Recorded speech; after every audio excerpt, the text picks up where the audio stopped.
I think we have an interesting panel now, which is all about employee resource group. I'm part of one of those within Salesforce. I've been with Salesforce, this is the 7th year and the longest stint I've had.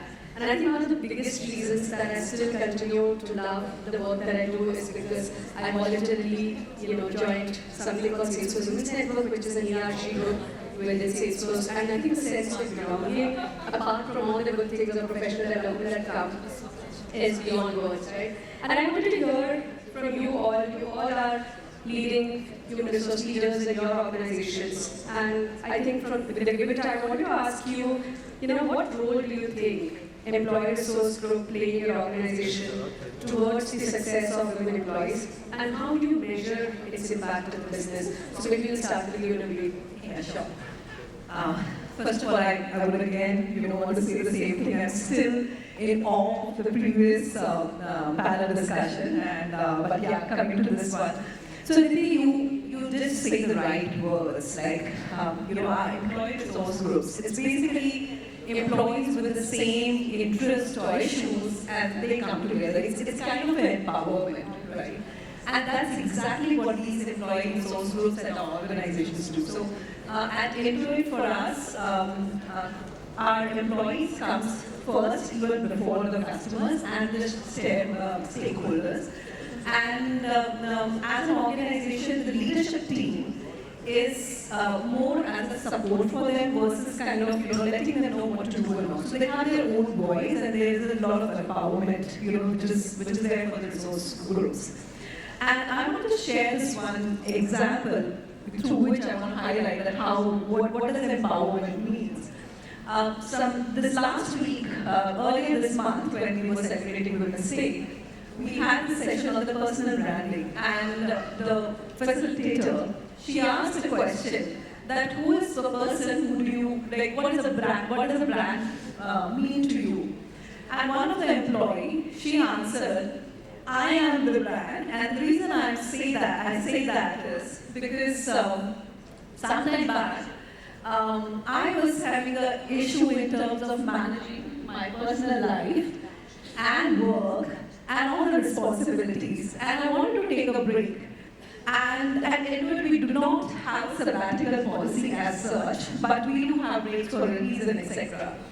And she's like, I couldn't really put myself, like I didn't even want to kind of take a break and come back because I'm so done with all the responsibilities, etc. She goes to her manager and says the same thing, that I think so, I am done and I want to leave the organization. He had a talk with her and told that, okay, you think through this and I'll, maybe we'll get back to you. And in the meanwhile, he spoke, of course, to the ERG group leader, who happens to be a VP in engineering, and she gave her a call and spoke with her. And that discussion was so powerful. That was one. Second, I think so I would say give it to Intuit, because it's an organization where managers can take these decisions which are best, one, for the employee, and second, for the organization as well. And finally, we got an approval for her to take a break for some time and come back. And she said that I felt that was the best decision I took, because I was so done with this that I couldn't think straight, and I wanted to come back. But it's like, because this organization supports women, we have a voice, there's an empowerment, I feel belong, and I'm happy that I took that decision. And that to me is like a testament to the empowerment that ERG groups gives to the employee, and it's directly impacting our business metric of retention, growth of an employee. So well said, right? ERGs are not just ticking the box, but they form such a big support group, right? All ERGs in every company is a voluntary thing, but I think the fact that they are impacting retention as a key metric is really wonderful to know. Thanks for sharing that. But now, what about you? How do you manage ERG? What's the philosophy, and what impact have you seen in the business? At Carlsberg, we believe that for an organization to thrive and for people to flourish, you should be able to bring your whole selves to work. And where I feel these ERGs really contribute is they give you a space to be yourself. And this brings what a lot of organizations strive for, a sense of belonging and psychological safety. So if you can really be who you are, I think that in itself is the success that an ERG brings.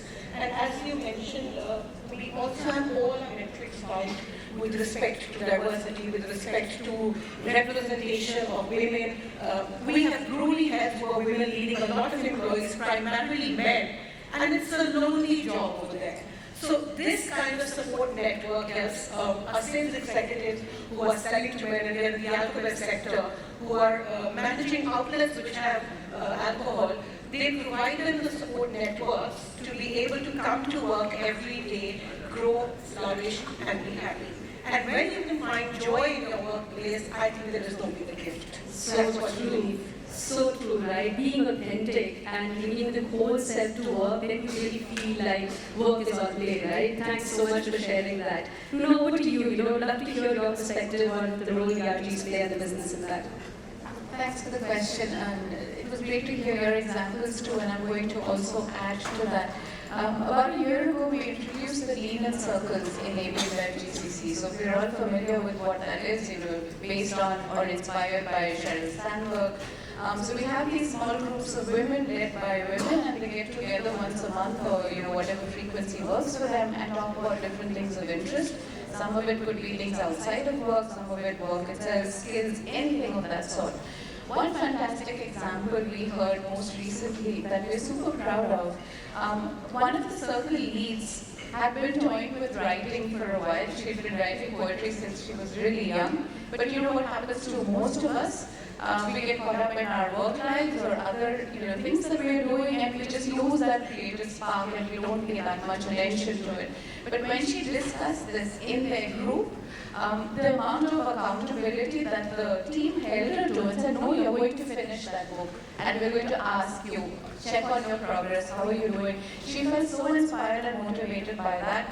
She finished the book, she got published, and she attributes that to this network. So I think not only does it help you succeed, of course, with that sense of belonging, but I think giving yourself to power, this is actually bringing your authentic self to work. It's not about, can I express myself, can I be myself, but can I really do something inspired by the people around me at work, but can I do something that gives me a lot of personal satisfaction? So we thought that this was one of the best examples of how ERGs actually work and how they should work. I love Lean and Circles. So we in Salesforce also we call it Salesforce Women's Network Circles, rebranded. And I remember I was a circle lead when the pandemic had just started. And there was no way for us to have an outlet to the amount of work women were doing. And one of the topics we started discussing was exactly this. And it was so wonderful to have this community of women who you could just be yourself and share everything. I think it's just amazing and it's so nice to see the support.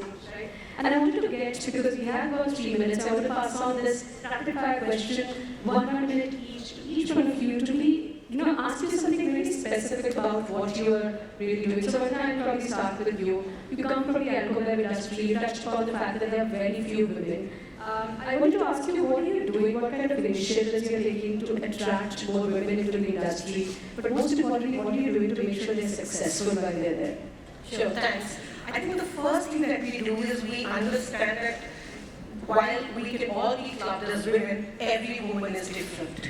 So what we do is we help to understand, we make effort to understand what is it that a certain woman wants from her career.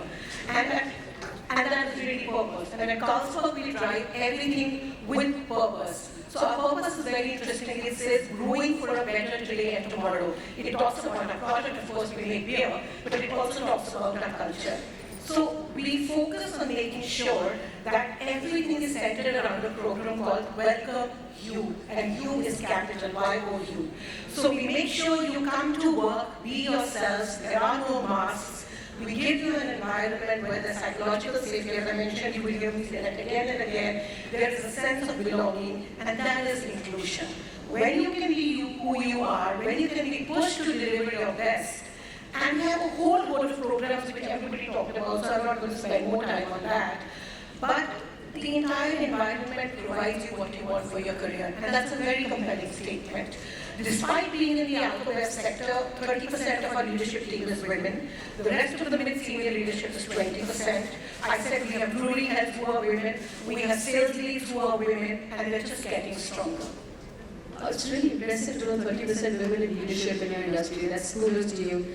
Runa, coming to you, I want to ask you this question on the power of role models, right?